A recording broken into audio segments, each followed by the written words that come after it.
My wife led a double life with a childhood friend named Mark, and then she asked for a break in the relationship for a year when I saw them together. Did you know that the average high school romance typically lasts about 3 weeks? Well, Lisa Turner and Mark Howard shattered that statistic with a relationship that spanned an impressive 40 years. They first met when Lisa was a freshman and Mark was a sophomore.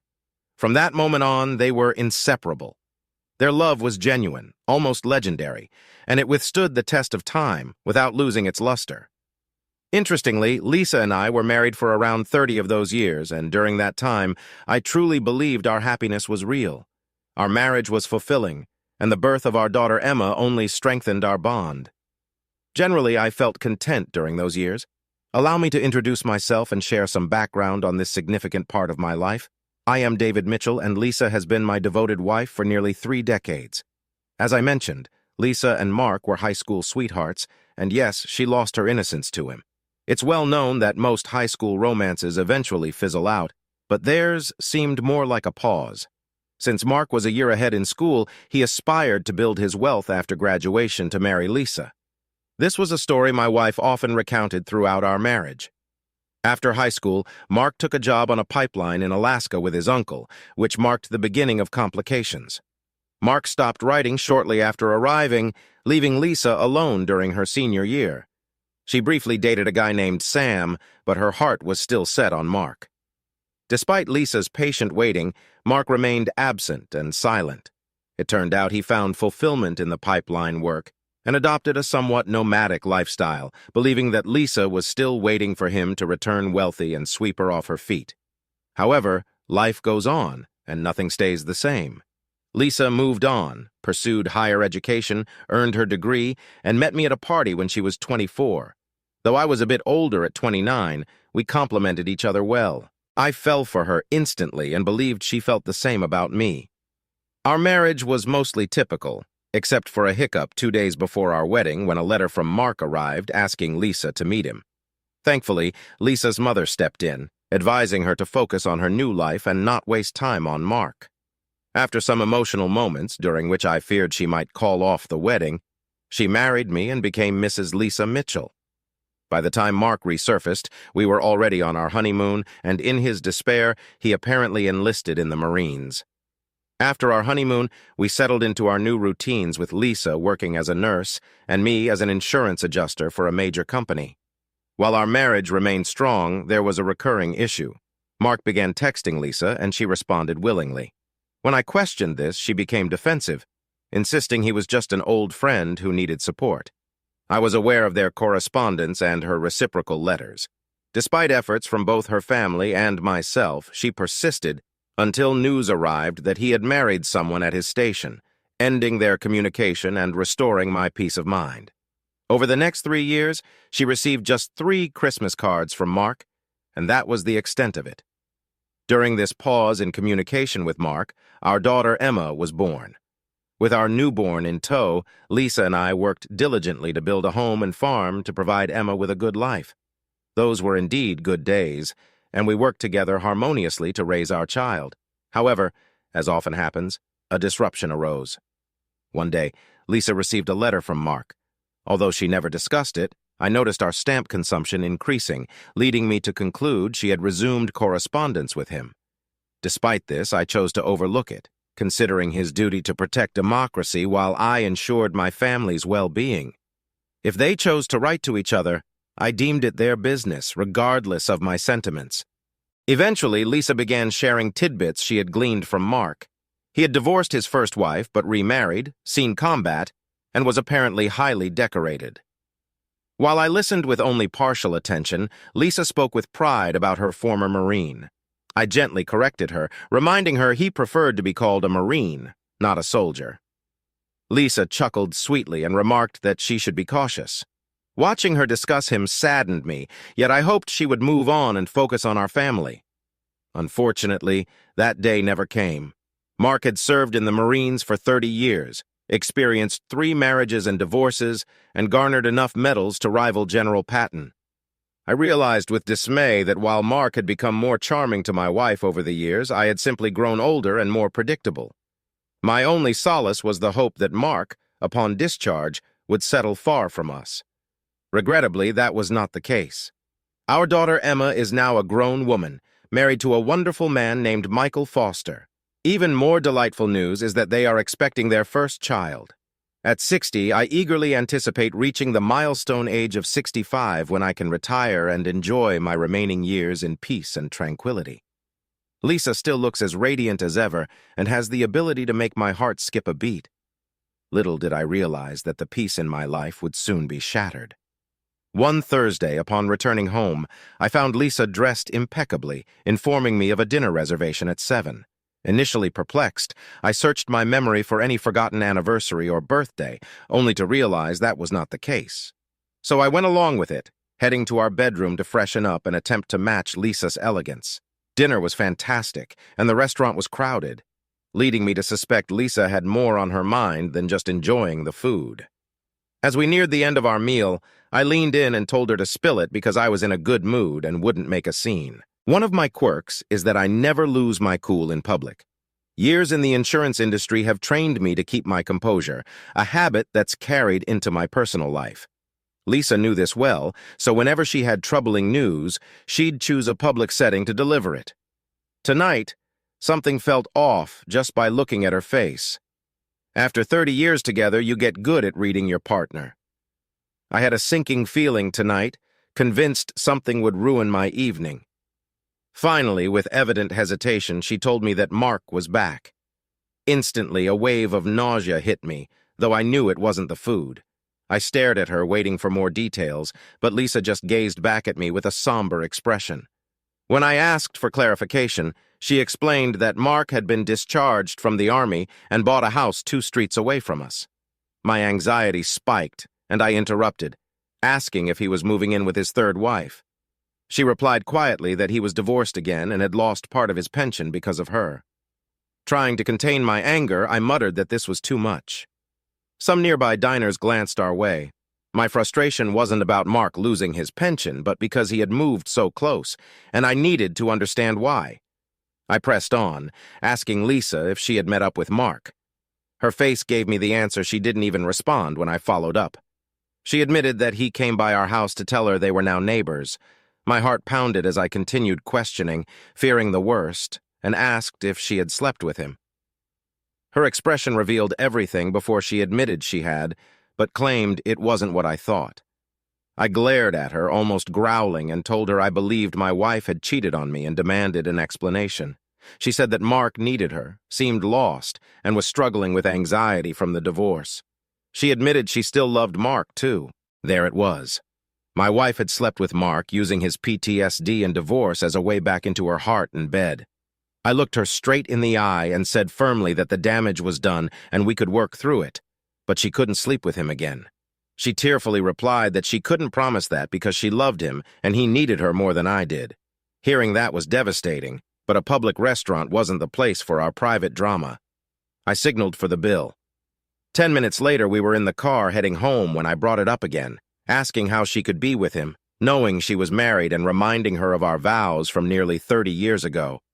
She began sobbing and confessed that she was sorry, but he needed her, and they had found each other again. She couldn't bear the thought of losing either of us.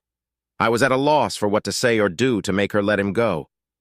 Frustrated, I exclaimed, asking if we should take turns, with him getting her on New Year's and me on Christmas, and told her she couldn't have 2 men. She stopped crying and suggested a break, reminding me of when I took a year off to get my master's degree. I shook my head irritably, saying she couldn't compare me getting a degree that benefited our family to her involvement with Mark, which only benefited the 2 of them. By this point, I pulled into our driveway and turned off the engine. Lisa reached out and touched my face lovingly, pleading for me to give her a year to get Mark out of her system. She promised to be the best wife to me and said she needed this time. I felt a storm of emotions: sadness, hurt, shock, and depression. The urge to lash out surged within me, but I recalled stories about men who lost their freedom in fits of rage.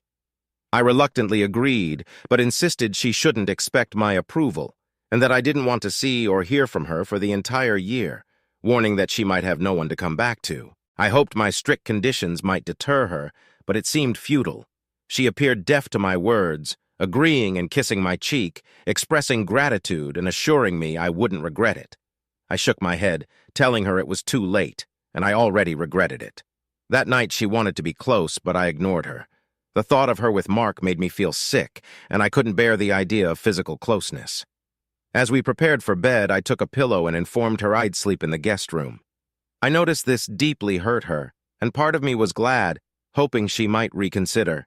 The following morning, I woke up hoping last night was just a bad dream and that Lisa would have a change of heart. I was wrong. In the kitchen, she was making breakfast, looking as if she had just won the lottery. She smiled at me and pointed to the calendar on the wall. Today's date, June 6th, was circled with a thick black line. Sitting at the table, I thought about the irony. In 1944, thousands fought to liberate Europe from tyranny, and today I lost my wife to another form of oppression. Lisa seemed almost euphoric as she served breakfast, saying she understood my concerns, but that a year from today, she'd return and be solely mine. She needed this time to sort things out and clear her head, and she promised I wouldn't regret it. She smiled contentedly before continuing, explaining that she called Mark that morning while I was still asleep and told him I agreed to her vacation, and he would pick her up in an hour. Every word she spoke made my heart sink, but I felt compelled to give her another chance. I urged her to reconsider and not risk destroying what we had. She grinned at me with an air of superiority and spoke gently, appreciating the love I had shown by granting her this time and assuring me she knew what she was doing. She believed our marriage would be even stronger when she returned. With those words, she left the kitchen, effectively marking her emotional departure from our relationship.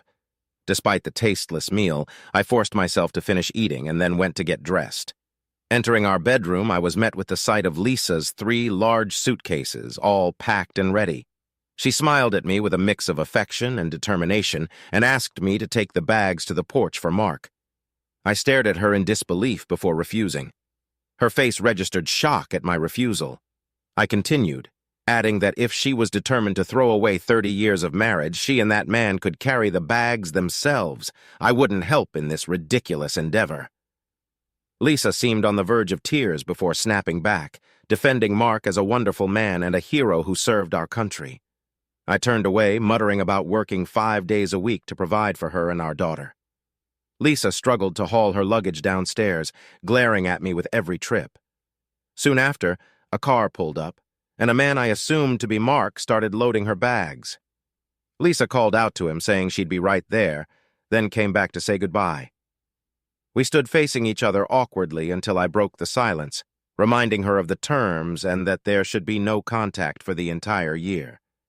I could see reality starting to hit her as she meekly replied that she understood, but believed it would all work out. She waited for my response, but I stayed silent. Finally, looking more uncertain, she said she really loved me, then leaned in for a kiss, but I turned away, so she settled for a touch on my cheek. Hastily, I said I couldn't kiss her, knowing she was going to him. Tears streamed down her face as she rushed out of the house and into his arms. From the doorway, I watched her embrace him passionately, feeling rage boil within me. 2 minutes later, my driveway was empty, reflecting the emptiness inside me as I realized my wife was now with another man. I called in sick to work that morning and headed straight to the hardware store to buy new locks.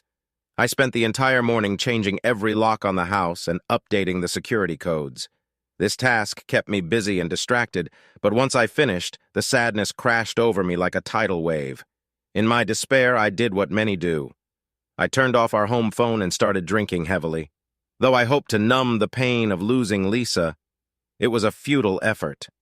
My drinking binge continued until Sunday morning when I ran out of alcohol, which was a small relief as I felt utterly drained.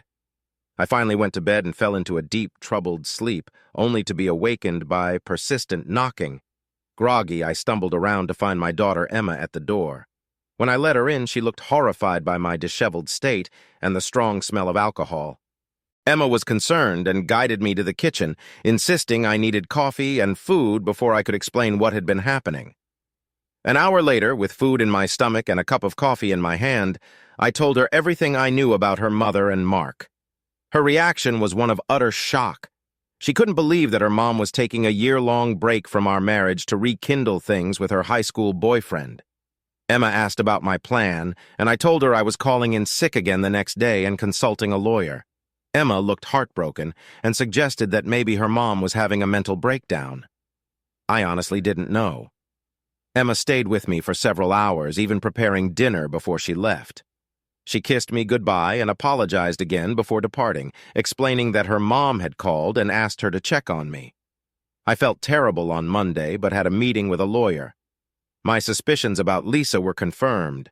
The divorce proceedings would lean in my favor due to her infidelity, preventing her from claiming half my pension. However, other shared assets remained unresolved. This break could present an opportunity to settle those matters. The next 3 weeks flew by, and I was surprised by how easily I adapted to being alone. On the positive side, I no longer felt the burden of being responsible for another person. However, the downside was the loneliness of waking up and going to bed alone. I didn't hear from Lisa until mid-July. One Saturday, I visited a posh tavern in town. While I sat at the bar, they walked in holding hands like love-struck teenagers, completely oblivious to my presence. Watching them, I saw Mark's muscular, moderately attractive appearance and understood Lisa's attraction. However, he seemed controlling, and she followed his lead submissively. He talked, and she listened intently. As she headed to the restroom, she finally noticed me and gave a timid smile. When she came out, she approached me hesitantly. Despite my urge to lash out, I kept my cool and replied that I was doing as well as one could be when their wife of 30 years leaves for another man. She explained that she needed to get into the house because she had left some personal things there, but her key didn't work when she tried the other day. I smiled, maintaining a friendly tone, and told her it shouldn't surprise her that her key didn't work in my house since she didn't live there anymore. She looked puzzled as I continued, suggesting she get back to her boyfriend before he got worried. Tears welled up in her eyes as she turned and walked away. I resumed focusing on my drink. 2 minutes later, I felt a rough hand on my shoulder, spinning me around to face an angry Mark. He confronted me about making his woman cry and looked ready to hit me. My heart raced, knowing he could overpower me before anyone could intervene. Summoning more courage than I felt, I went on the offensive, telling him he was talking about my wife, not his woman. Since he had stolen her, he had no right to interfere in our matters. I warned him that hitting me would involve the police. I could see Mark struggling to process my words, knowing he wasn't exactly the brightest bulb in the box. This gave me the confidence to press on, telling him he had 2 choices: punch me and spend time in jail or walk away and mind his own business. My heart raced as I spoke, but I maintained a facade of bravado. Mark glared at me, fists clenched, but before he could decide, the manager approached us, asking if there was a problem. Mark muttered that there was no problem, and slunk back toward Lisa. 5 minutes later, they settled their bill and left. On the drive home, my mind raced with thoughts about what personal items Lisa might want from the house. Determined to find out, I spent hours searching through every nook and cranny. Finally, buried beneath some old clothes in her closet, I found a stack of letters from Mark to Lisa.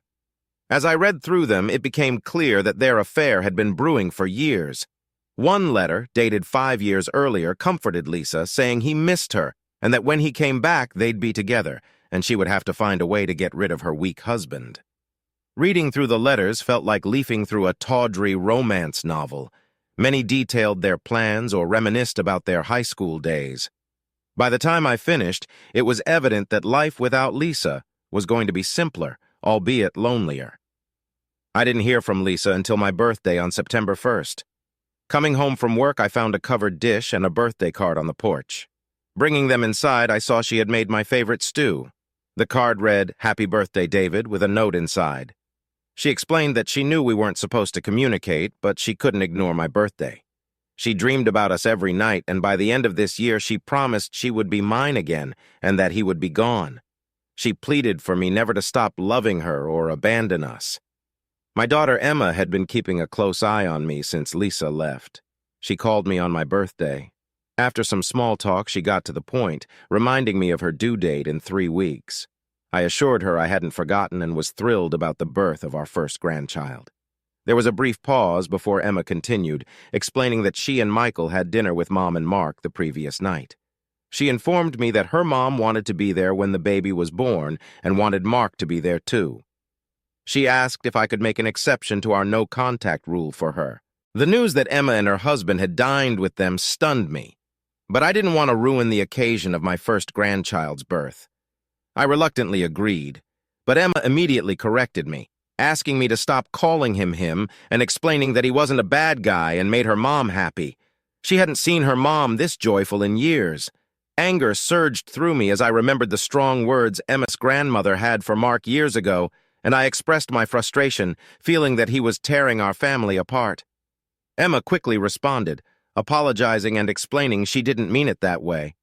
She imagined how I felt and was truly sorry.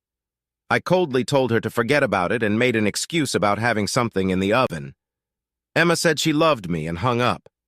It was then that I realized my life would never be the same, and I needed to take action. First, I began liquidating my assets to reduce my net worth. Second, I faced my fears and re-entered the world. The next few days were stressful. I sought legal advice on asset management, obtained a stun gun for self-defense in case of a confrontation with Mark, and booked a trip to Las Vegas for October. Additionally, I started searching for companionship online, hoping to find a woman my age looking for a stable, long-term relationship. With Lisa gone, I had the freedom to use or dispose of my possessions as I saw fit, giving me significant control over my future plans. The day Emma went into labor, I was at work. My secretary answered the phone. It was Michael, elated to tell me I was a grandfather. I congratulated him and rushed to the hospital. Upon arriving, I found Emma's room and headed there. As I approached the door, I overheard a heated conversation between Emma and Lisa. Emma expressed frustration with the situation between me and her mom, asking if her mom really wanted to lose me for Mark. Lisa reassured her, saying she wouldn't lose me because my love for her was too strong. She described her relationship with Mark as amazing, making every day feel like high school again, only better now that they were physically together. Emma voiced her disdain, explaining she didn't want to hear about her mom's love life with Mark. She wanted her child to have grandparents who were together, not separated. Emma pleaded with her mom to go back to me before it was too late, highlighting that I was constant and wouldn't abandon her, unlike the charming but ultimately temporary nature of Mark. There was a brief silence before Emma pleaded again, warning her mom not to wait too long or she might lose me.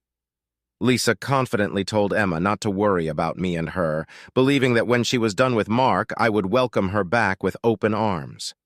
Emma's skepticism was clear, as she told her mom that I was changing, becoming more bitter and distant since she left.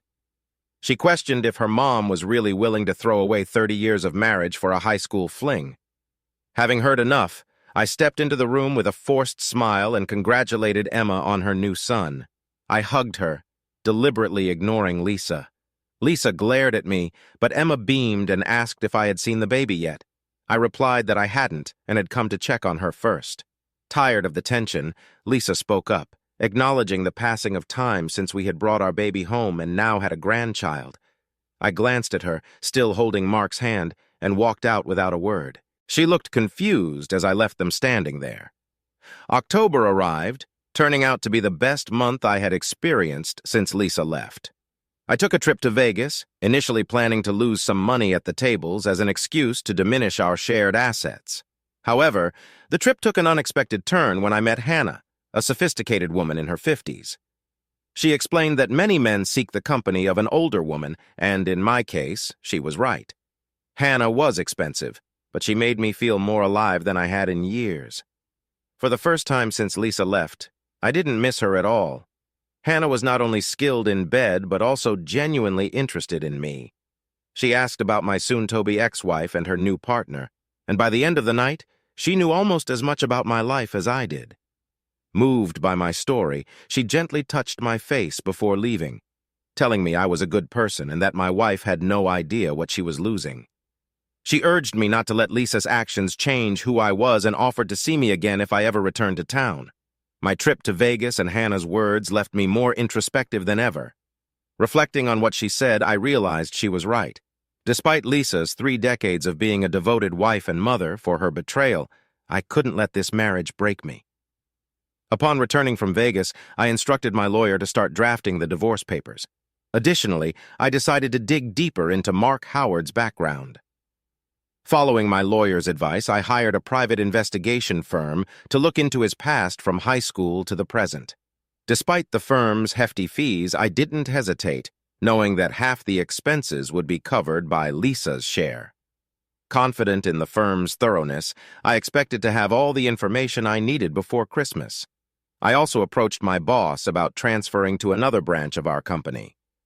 Initially surprised by my request, given my previous resistance to relocating, he promised to look into it and get back to me. As Thanksgiving approached, I faced another challenge. Emma called me about a week before the holiday to invite me to dinner. When I asked if her mother and her new partner would be there, she hesitantly confirmed. Hearing this, I declined firmly and ended the call. Unexpectedly, my brother-in-law reached out to me soon after. Michael called my office and requested a meeting. We arranged to meet at a quiet bar in the city center that evening. I noticed Michael was visibly upset. After some initial small talk, I ordered 2 double scotches and sensed something was troubling him. I leaned back, ready to listen, as Michael began to open up about the situation with my wife and daughter. Michael expressed frustration with both Emma and Lisa being infatuated with Mark, feeling that Mark was arrogant, self-centered, and selfish. He apologized for disrespecting Lisa, but explained he had lost all respect for her since she left me. Curious, I asked why her departure affected him so much.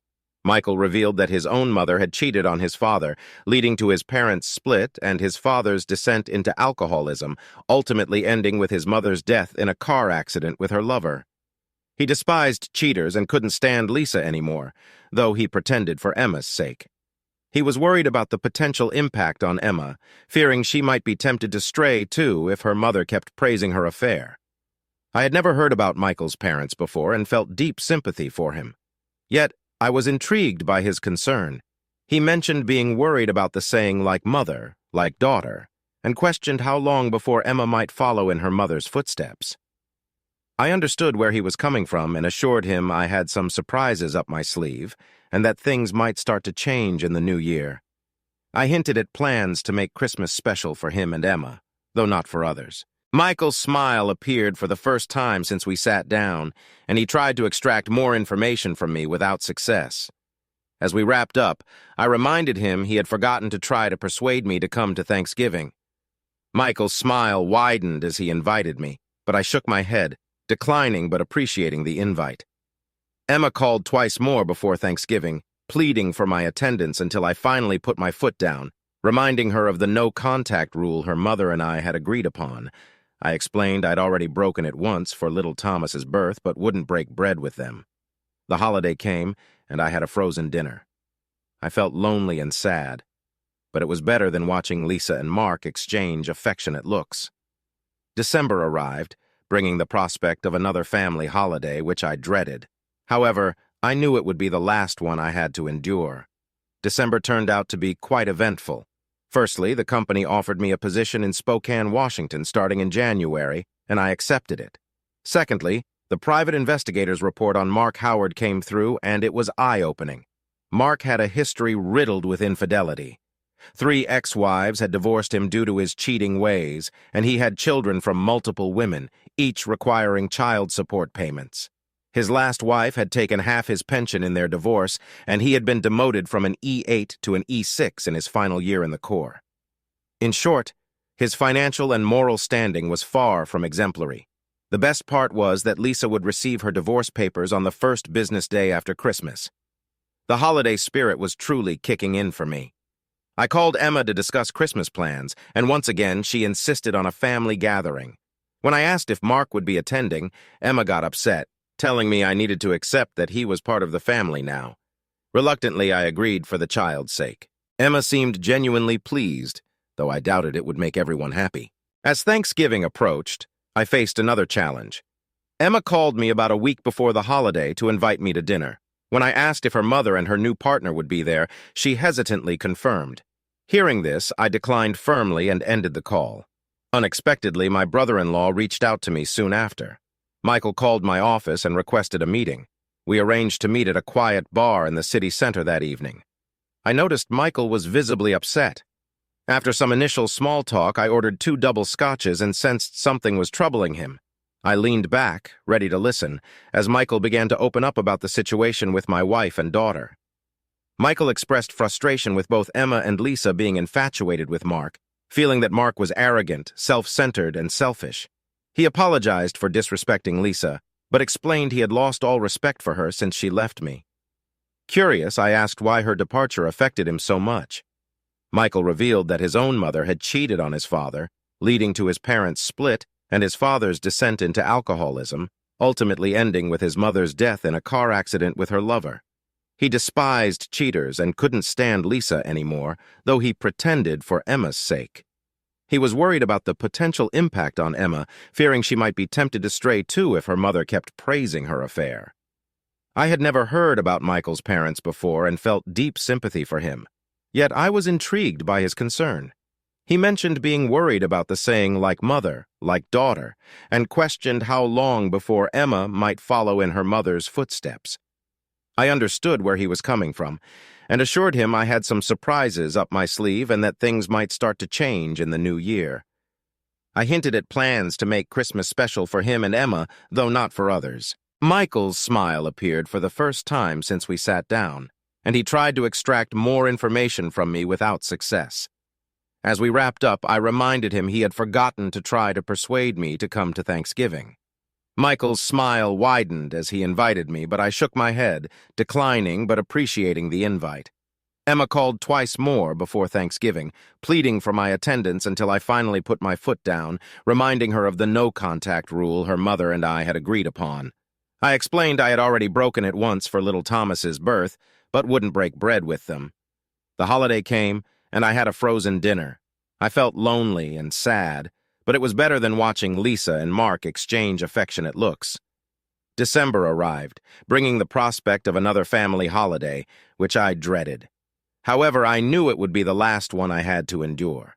December turned out to be quite eventful. Firstly, the company offered me a position in Spokane, Washington, starting in January, and I accepted it. Secondly, the private investigator's report on Mark Howard came through, and it was eye-opening. Mark had a history riddled with infidelity. 3 ex-wives had divorced him due to his cheating ways, and he had children from multiple women, each requiring child support payments. His last wife had taken half his pension in their divorce, and he had been demoted from an E8 to an E6 in his final year in the Corps. In short, his financial and moral standing was far from exemplary. The best part was that Lisa would receive her divorce papers on the first business day after Christmas. The holiday spirit was truly kicking in for me. I called Emma to discuss Christmas plans, and once again, she insisted on a family gathering. When I asked if Mark would be attending, Emma got upset, telling me I needed to accept that he was part of the family now. Reluctantly, I agreed for the child's sake. Emma seemed genuinely pleased, though I doubted it would make everyone happy. When Michael, Emma, and the baby unwrapped their presents from Lisa and Mark, Emma was delighted while Michael remained polite but distant. As everyone finished opening their gifts, the room fell silent, and all eyes turned to me and my bag of presents. Breaking the silence, I decided to give everyone the gifts they deserved this holiday. Standing up, I retrieved the bag and handed Michael and Emma a large envelope wrapped in festive paper. Emma eagerly tore open the wrapping while Michael watched. Emma's joyful scream filled the room as she realized what was inside. Lisa shifted in her seat, eager to know. Emma explained that I had given them my house for free with no mortgage so they could move out of their rental. Lisa's expression turned from joy to concern, questioning where we would live. I fixed her with a piercing look and assured her I had everything figured out, handing her a card and a wrapped box. She unwrapped the box to find a bracelet with an inscription that read, "Thank you for the best 30 years of my life, David." Lisa seemed puzzled, noting I had forgotten to write with love. I explained that I hadn't forgotten but had chosen not to lie, as my love for her had faded these past months. The bracelet was my farewell, and a reminder of what she had sacrificed for her partner. I informed her she would receive divorce papers on Monday. Emma gasped while Lisa's face contorted in disbelief and despair. I nodded toward the card, explaining I had tried to express gratitude for the good years and our daughter, and included a check for half our liquid assets, though it wasn't much. The house was intended for our daughter when Lisa left our marriage. Turning to Mark, I sensed the tension building and handed Lisa another envelope, explaining it contained the full account of what her lover had been up to since high school. Mark exploded, threatening to ruin me, but collapsed as my stun gun made contact, ensuring he stayed down. Emma and Lisa stood up, horrified, as I administered another shock to Mark's groin to keep him incapacitated. I told them the pain he felt was nothing compared to losing the woman I loved for 30 years to a man like him. Lisa sobbed uncontrollably, and I told her I knew I wasn't as exciting as her sergeant, but wouldn't forget what she did. I administered another shock, enjoying his convulsions, and told Lisa I was giving her the ultimate gift of freedom, so she could live pampered by day and entertained by night. Lisa struggled to speak, tears streaming down her face, insisting it wasn't supposed to be like this and that she had planned to come back to me in June because she loved me. Emma rushed to her side, and I zapped Mark once more before Michael nervously intervened, concerned I might seriously hurt him. Standing over Mark, I looked at the two women I loved most, telling them I was leaving now and thanking them for the lovely day and wonderful life, warning they shouldn't count on seeing me again. Both women were speechless, staring at me as if I were a stranger. Michael handed me my coat, grinning with satisfaction. Before leaving, I addressed Emma, who looked at me with fear for the first time, advising her to take this as a lesson that if she followed her mother's path, she'd lose everything. I approached little Thomas Cribb, touched his cheek, and whispered goodbye, knowing we might never meet again. Still smiling, I headed for the door, wishing everyone a happy new year. By the time I reached my car, the shock had likely worn off. I distinctly heard Lisa cry out, "No, this can't be happening." Starting the engine, I thought about my new life in Spokane and the possibility of seeing Hannah again. As I backed out, Michael emerged from the house, smiling and waving. I returned the gesture before driving off into a new life out west, feeling a mixture of relief and trepidation.